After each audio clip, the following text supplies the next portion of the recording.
Hello there. Imagine meeting you here at the airport in Toronto. We're going to fly. Yes, we are, fellows. Happiness navigators, pollinators of positivity. Yes, shapeshifters. All of we are able to be so many different things in this embodiment of spirit. And I am here loving you. I'm going to do a little Reiki and read. And we have been reading Hinds feet on high places. We started part 1, so let's just get right into part 2, shall we? You know, I'm excited. How are you doing today? I'm going to Scotland for 28 days and you can come with me. We can go together.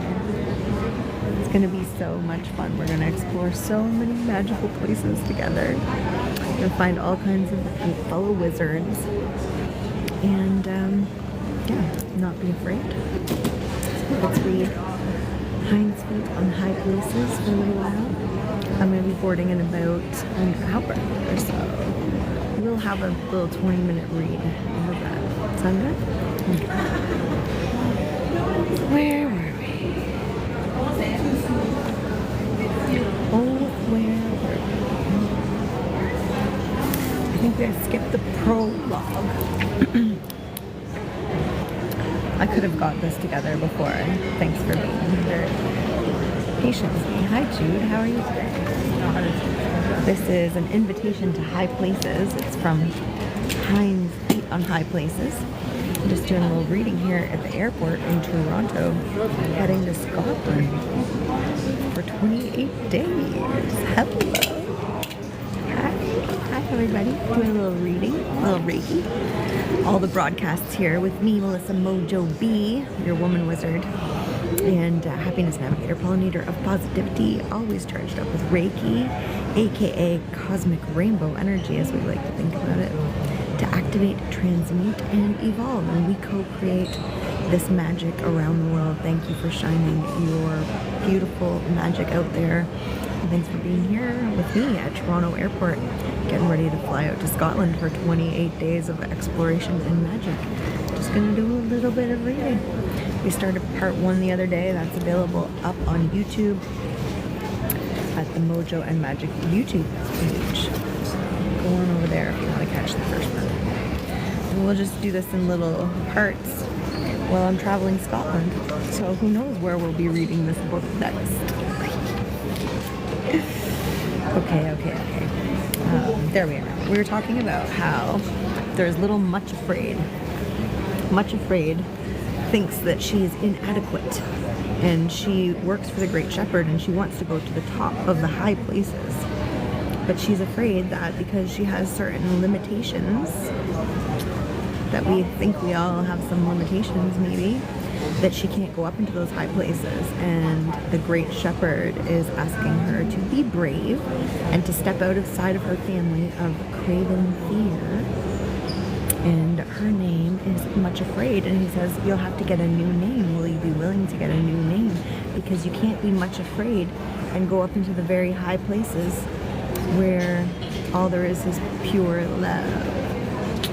So, yes, there we go. So that's where we are. It said, yes, okay.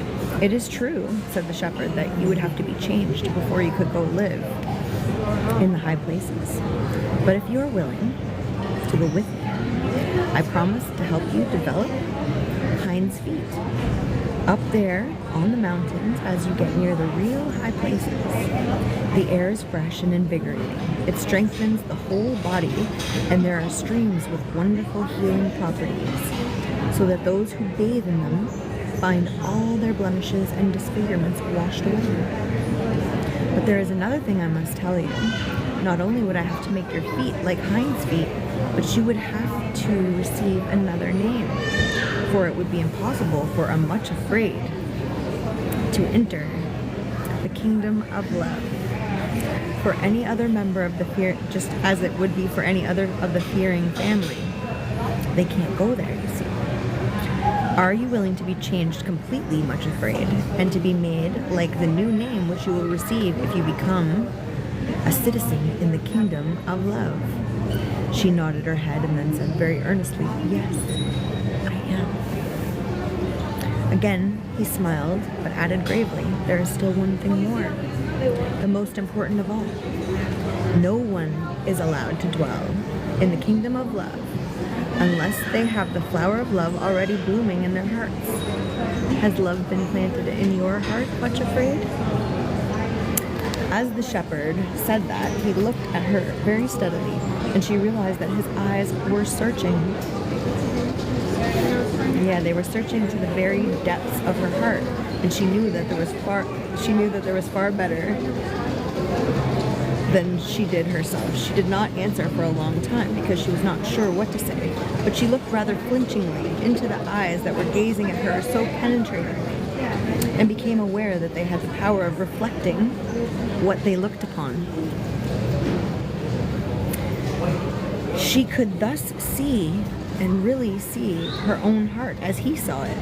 So after a long pause, she answered, I think that what is growing there is a great longing to experience the joy of natural human love, and to love supremely one person who will love me in return. But perhaps that desire, natural and right as it is not the love of which you are speaking. She paused, and then added honestly and almost tremblingly, I see the longing to be loved and admired growing in my heart, shepherd, but I don't think I see the kind of love of which you are talking about, at least nothing like the love in which I see in you. Then will you let me plant the seed of true love there now? Asked the shepherd. It will take you some time to develop Hinds' feet and to climb to the high places. And if I put the seed in your heart now, it will be ready to bloom by the time you get there. Much afraid, shrank back. I am afraid, she said. I've been told that if you really love someone, you give that loved one the power to hurt you and pain you in a way that nothing else can. That is true, agreed the shepherd. To love does mean to put yourself into the power of the loved one and to become very vulnerable to pain. And you are very much afraid of pain, are you not?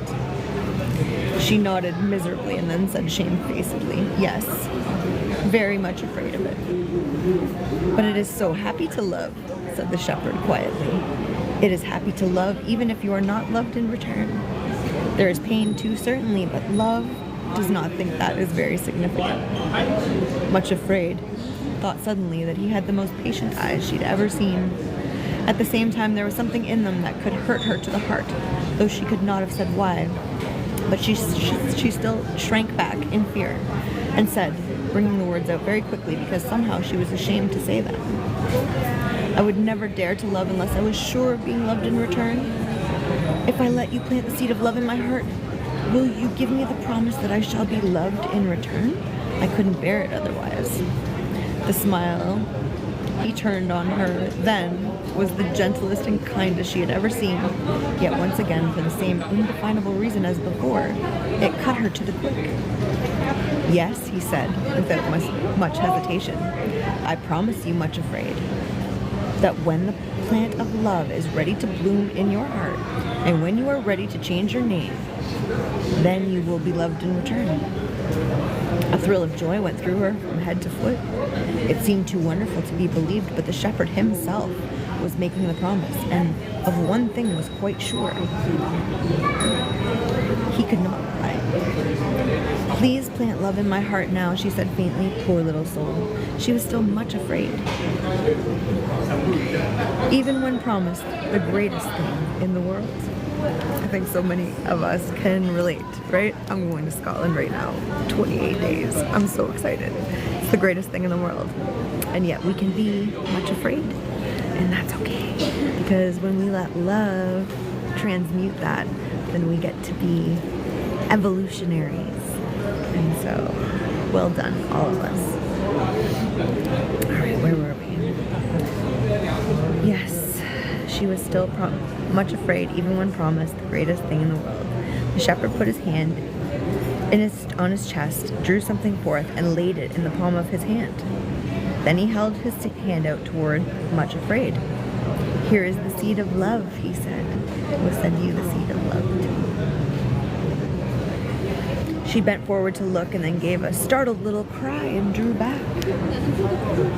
There was indeed a seed lying in the palm of his hand, but it was shaped exactly like a long, sharply pointed thorn. Much Afraid had often noticed that the shepherd's hands were scarred and wounded, but now she saw that the scar in the palm of the hand held out to her was in the exact shape and size of the seed of love lying beside it. "That seed looks very sharp," she said shrinkingly.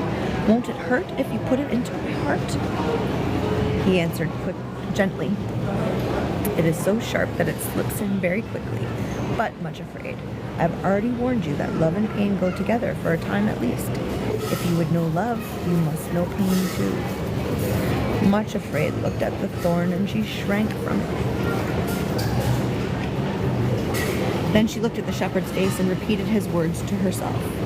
"When the seed of love in your heart is ready to bloom, you will be loved in return." And a strange new courage entered into her. She suddenly stepped forward, bared her heart, and said, "Please plant the seed here in my heart." His face lit up with a glad smile, and he said with a note of joy in his voice, "Now you will be able to go with me to the high places and be a citizen in the kingdom of love."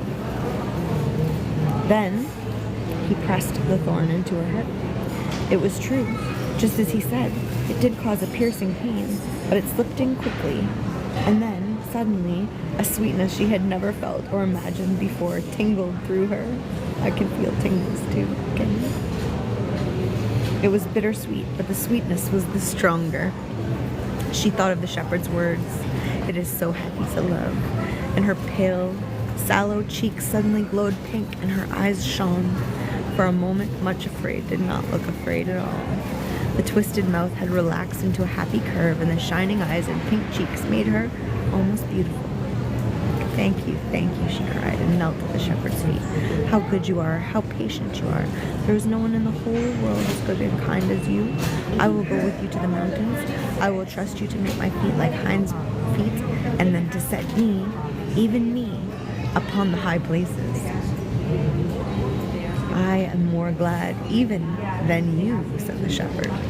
"And now you really act as though you were going to change your name already. But there's one thing more I must tell you. I shall take you to the foot of the mountain myself, so that there will be no danger from your enemies. After that, 2 special companions I have chosen will guide and help you on all the steep, difficult places while your feet are still lame and while you can only limp and go slowly. You will not see me all the time, Much Afraid, for as I told you, I shall be leaping on the mountains and skipping on the hills, and you will not at first be able to accompany me or keep up with me. That will come later. However, you must remember that as soon as you reach the slopes of the mountains, there is a wonderful system of communication from end to end of the kingdom of love, and I shall be able to hear you whenever you speak to me. Whenever you call for help, I promise to come to you at once. At the foot of the mountains, my 2 servants, for whom I have chosen to be your guides, will be there waiting for you. Remember, I have chosen them myself with great care as the 2 who are the most able to help you and assist you in developing Hinds' feet.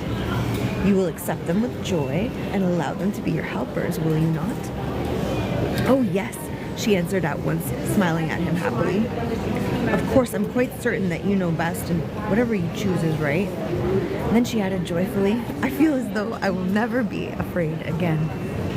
He looked very kindly at the little shepherdess, who had just received the seed of love into her heart but was preparing to go with him to the high places, but also with full understanding. He knew her through and through, in all the intricate labyrinth of her lonely heart, far better than she knew herself. No one understood her better than he. That growing into the likeness of a new name is a long process, but he did not say that. He looked with a certain tender pity and compassion at the glowing cheeks and shining eyes which had so suddenly transformed the appearance of plain little Much Afraid. Then he said, Now you may go home and make your preparations for leaving. You are not to take anything with you. Only leave everything in order. Do not tell anyone about it, for a journey to the high places needs to be a secret. I cannot now give you the exact time when we are to start for the mountains, but it will be soon, and you must be ready to follow me whenever I come to the cottage and call. I will give you a secret sign. I shall sing one of the shepherd's songs as I pass the cottage, and it will contain a special message for you. And when you hear it, come at once and follow me to the trysting place. Then, as the sun had already gone down in a blaze of red and gold, and the eastern mountains were now veiled in misty mauve and gray, and the shadows were lengthening, he turned and led his flock toward the sheepfolds. Much afraid, turned her face homeward, her heart full of happiness and excitement, and still feeling as though she would never be frightened again. As she started back across the field, she sang to herself one of the songs from an old book of songs which the shepherd often used. Never before had it seemed to her so sweet, so applicable. We're gonna get to the song the next time. It's getting close to boarding time for me. I'm only half an hour away to getting on the plane to Scotland. And so we will be sparkling the world together, fellow wizards, and I'll see you really soon. Come along, follow, and hit the bell wherever you find this so that you can come along and join us on these explorations to Scotland and read a little bit more about Hinds' feet on high places, and we can all work to be not much afraid, less afraid, not afraid, and full of love, so that we can all climb to the top of the mountain in the kingdom of love. Talk soon. Bye.